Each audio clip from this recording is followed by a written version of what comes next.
A man trapped in filth for 17 days, eaten alive by maggots, covered in bugs, left begging for death in ancient Persia. Guards gagged from the smell, but the king wanted everyone to see. How could a torture get so extreme, and who even survived to tell these stories? You won't believe the truth behind these prisoners' lives.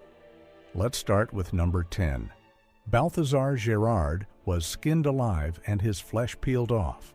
This isn't just one of the worst deaths in history, it's a real-life nightmare that shocked an entire country. Imagine standing in the middle of a city, naked, surrounded by hundreds of people waiting to watch you suffer. That's what happened to Balthazar Gerard in 1584.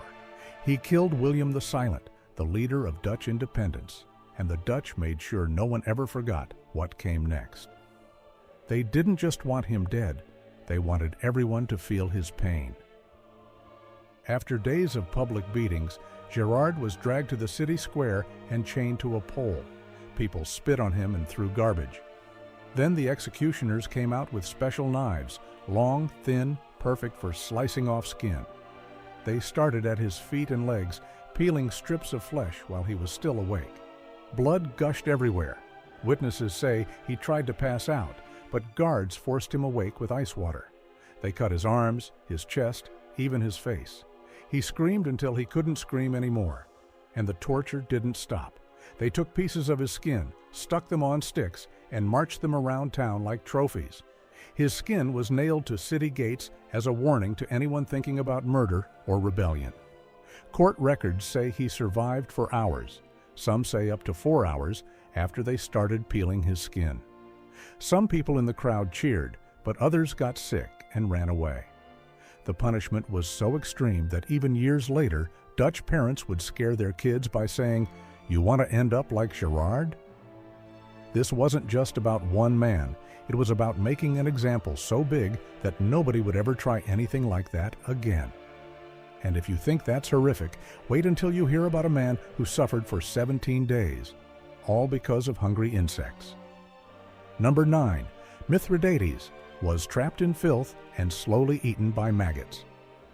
This is one of the most disgusting ways a human ever died. Mithridates was a Persian soldier who got on the wrong side of the king. For his punishment, they stuck him between 2 wooden boats, just his arms, legs, and head poking out. He couldn't move. He couldn't get away. Guards forced milk and honey into his mouth until he got diarrhea. They also covered his body, face, and private parts with honey. Why? To make sure every bug in the area found him. Flies, ants, maggots, they all showed up, crawling all over him, biting, laying eggs. Some insects even crawled inside open sores and wounds. He had to sit in his own filth, totally helpless. The pain was nonstop. Skin started rotting off. The stench was so bad that even the guards gagged. Still, Mithridates couldn't die right away. He lasted 17 days. 17 days of bugs eating him alive, inside and out. Ancient records say by the end, his body was more bug than flesh. When they pulled the boats apart, there wasn't much left.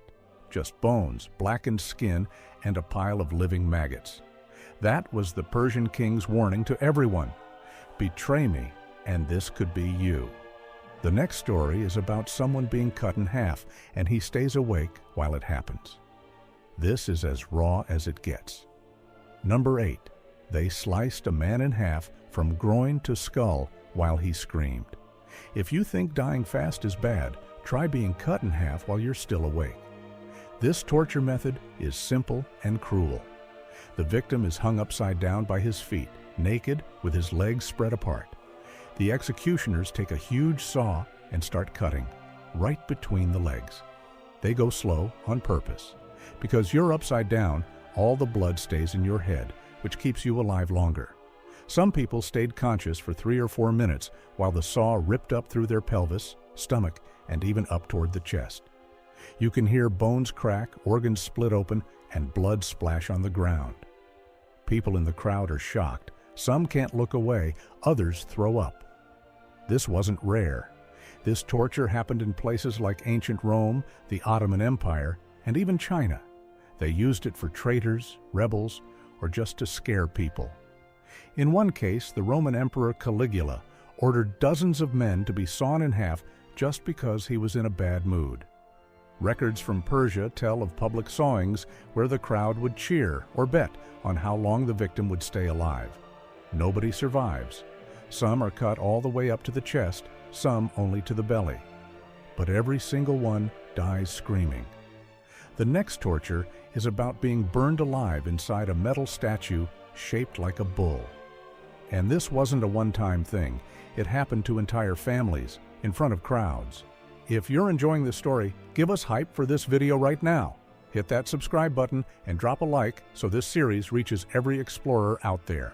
The next twist in this story is seconds away, and trust me, you'll want to be here when it drops. Number 7. Saint Eustace and his family were roasted alive in a bronze bull. This torture was basically slow cooking a human, and it was used to make an example out of anyone who crossed the wrong people. The bronze bull looked like a statue, but it was hollow inside. They shoved the victim inside, locked the door, and then lit a fire underneath. You couldn't escape, and the heat kept rising. Saint Eustace was a Roman general who became Christian, which the emperor hated. As punishment, he and his whole family, his wife and 2 kids, were thrown inside the bull together. The fire burned for hours. The metal got so hot, it roasted them alive, skin melting, hair burning, muscles turning to mush. There was nowhere to hide. If you tried to move, you hit the burning sides. You could hear them screaming, but the bull was designed to turn their cries into animal sounds, so the crowd outside just heard roaring. This was a public show. Roman crowds actually gathered to watch and listen. Some stories say they even cooked food over the same fire. The bodies inside were left until they were nothing but charred bones. It happened to many others too, not just Eustace. The bull was used in ancient Greece, Sicily, and Rome. In some cases, rulers forced the inventor of the device, Parios, to be the first person roasted inside his own creation. Next, a woman whose bones were shattered, limb by limb, until there was almost nothing left but broken pieces. And she lived through most of it. Number 6. Margaretha Peters' limbs were shattered until bones stuck through skin. Margaretha Peters' name doesn't come up in most history books, but what she went through is one of the harshest punishments ever recorded. In 1823, in Switzerland, she led a small religious group some saw as a cult. Authorities called her dangerous and wanted her gone for good. Her sentence? The breaking wheel. They tied Margaretha spread eagle onto a giant wooden wheel, legs and arms pulled tight between the spokes. In public, with a huge crowd watching, the executioner picked up a heavy iron bar and started smashing. He struck each limb over and over, first the arms, then the legs, breaking bones one after another. With every hit, the bones split and sometimes burst right through her skin. Blood spattered everywhere. Some people in the front rows fainted from the sight and the noise of bone crunching. But they didn't stop there. The wheel was spun and more bones got smashed. The idea was to keep her alive as long as possible so everyone could watch her suffer. Sometimes victims lasted for hours or even days. Margaretha survived for several hours before she finally died of shock and blood loss. After she died, her broken body was left on the wheel for days as a warning. By the end, there was almost nothing left that wasn't shattered. Let's move more targeted and cruel. It's about a Persian queen who had her breasts torn off in public while she was still alive, and everyone was forced to watch. Number 5. A Persian queen had her breasts torn off with hot iron claws. This torture was made to destroy not just a person, but their dignity. The Persian queen's name was Parysatis, and her crime was getting caught up in a deadly royal drama in ancient Persia. When the king wanted to make an example of her, he chose a method made to horrify everyone. She was stripped naked in front of a crowd. Executioners heated iron claws until they were red hot, then clamped them over her breasts. The metal burned and bit at the same time. The claws were yanked, ripping flesh straight from her chest. Blood poured everywhere. Parysatis screamed and passed out, but the torture didn't stop. They revived her with cold water and did it again, ripping and tearing until there was nothing left but raw muscle and bone. Records from ancient historians say that sometimes this punishment was saved for women accused of adultery or treason. The torture often took more than an hour, and most victims died from blood loss or shock. If they didn't, infection finished them within days. The public was forced to watch. Guards threatened anyone who looked away or tried to help.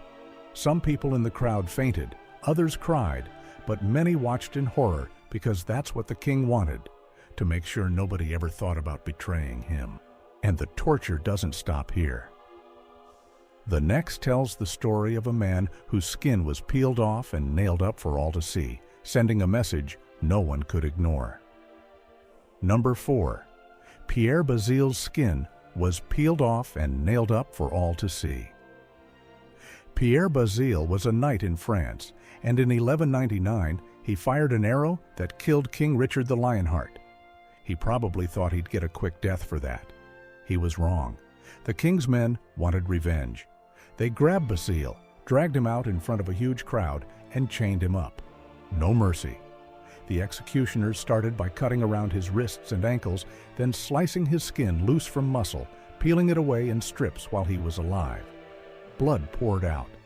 Bazile screamed and twisted, but there was nowhere to go. Guards kept him awake by dumping cold water on him whenever he fainted. When they finished, he was still breathing, barely. They nailed pieces of his skin to the castle gates and city walls as a warning.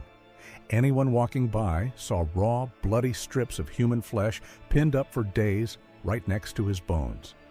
It was all public. Hundreds of people saw it, some cheering, some turning away, but everyone remembered. Bazile's body was finally chopped up and tossed away, but his skin stayed up until it rotted off. Local stories say his ghost still haunts the spot. Nobody wanted to go near those gates for years. If you think that's bad, wait until you hear about what happened to a priest whose mouth was torn open from the inside using a torture tool built to destroy from within. Number 3. A priest's mouth was torn apart by a metal pear cranked open. This torture method was about as personal and humiliating as it gets. The victim this time was a priest accused of heresy, going against the church. Instead of a simple execution, they chose something far more extreme, the pear of anguish. They dragged the priest into a dungeon, tied him to a chair, and forced a metal device shaped like a pear into his mouth. The pear had 4 sharp metal petals. Once inside, the executioner slowly turned a screw at the top. As it turned, the petals opened wide, tearing apart the jaw, breaking teeth, and ripping the inside of the cheeks and throat. Blood poured out. Screaming just made it worse because the device would open even further if he moved his mouth. Historical records show this wasn't rare. The pear of anguish was used on priests, women accused of witchcraft, and anyone suspected of lying to the authorities. Sometimes the device was shoved into other parts of the body as punishment for different crimes. But mouth torture was the most public and brutal. Victims often passed out from pain or choked on their own blood. Sometimes the jaw would shatter completely, leaving the face disfigured forever. The priest in this story was left alive, but never spoke again. Afterward, the broken pear was hung on the church door as a warning. And just when you think it can't get worse, imagine being tortured in public, having your tongue cut out, and then your whole body hacked to pieces. That's the next true story. Number 2. Jan Jasenius had his tongue cut out and his body butchered. Jan Jasenius was a famous doctor and political leader in Prague, but in 1621 he got caught leading a rebellion against the Habsburgs. The punishment? The authorities wanted everyone to know what happens to rebels and made sure nobody could ever hear his voice again. First, soldiers grabbed Jasenius in front of a huge crowd in the town square. They yanked his mouth open and used big iron tongs to grab his tongue. Then, with one hard pull, they sliced it out at the root. Blood gushed everywhere. Jasenius couldn't scream, just gurgle and choke. Some people in the crowd fainted, others cheered. but nobody forgot what they saw. But the torture wasn't over. The executioner dragged Gesenius to a wooden scaffold and started hacking off chunks of his flesh, one piece at a time. He was alive for most of it. They chopped off his hands, his arms, his legs. Some witnesses said the man looked straight at the crowd the whole time, face covered in blood, never looking away. Finally, they beheaded him and stuck his head on a spike for everyone to see. Pieces of his body were nailed to city gates as a warning: rebel, and you'll be silenced and butchered in public. As raw as that was, the next story is somehow even more relentless. A man slowly crushed by stones, his chest exploding as the crowd watched, minute by minute. Number 1. Giles Corey's body. Exploded as stones crushed him inch by inch. This torture didn't use fire or blades, just pure heavy weight. Giles Corey was an old farmer in Salem, Massachusetts, in 1692. He was accused of witchcraft, but instead of confessing or denying it, he stayed silent. The court wanted him to talk. Their answer? Pressing. They laid Corey flat on his back in a pit. They put a wooden board on his chest. Then, one by one, they started piling huge, heavy stones on top. Each time he refused to speak, they added more weight. The crowd watched as Corey's body got flatter and flatter, his face turning purple, his eyes bulging out. He didn't beg, he didn't scream. The sheriff kept asking, "Are you ready to confess?" Corey just said, "More weight." After 2 days, the pressure crushed his ribs, his bones snapped, and finally his chest exploded, blood and guts pouring out. He was 81 years old. Historians say it took over 350 pounds of stone to finally kill him. Some records claim his tongue popped out of his mouth and the sheriff pushed it back in with a stick. This torture was public. The whole town saw it. Giles Corey's death was so horrifying, they never used pressing again in America. His last words are still famous today. That's how far people would go to force someone to confess, crushing a man until his body exploded just to set an example. If you want more stories like these, just ask. I can dig even deeper into the world's most brutal history. You just saw the darkest side of history, but there's always another secret hiding in the shadows. Hit the next video now, because what's coming next is even harder to believe.